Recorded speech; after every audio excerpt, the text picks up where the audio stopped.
Khodang rek kan ngai ne le sui lung rua lin na vang kan nui za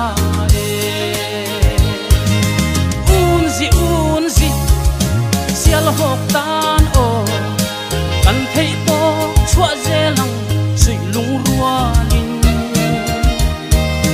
la si kan duai ne mo sial khopui kan than lai asang ze le ichunga limte a tual kan chai na dil huan le mi lukhai le sikul ta le sekot ai bitla lungdur hun thei mit tha an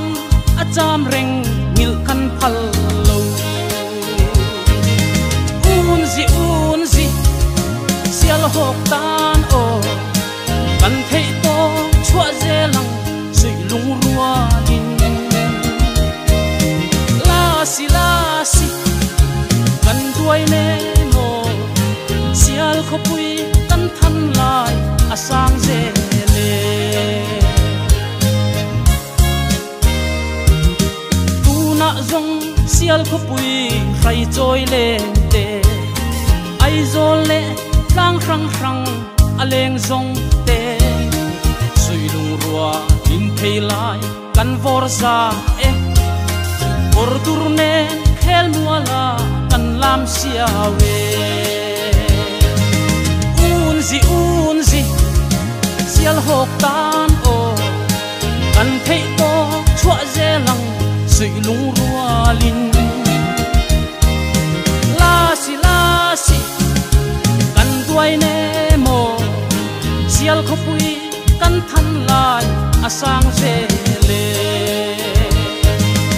un zi la si sial hok tan o kan thei to chua zelang sui lung rua lin un zi la si kan duai ne mo sial khopui kan than lai asang ze le un zi la si kan duai ne mo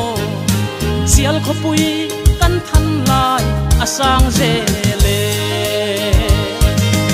un zi la si kan duai ne mo sial khopui kan than lai asang ze le sial khopui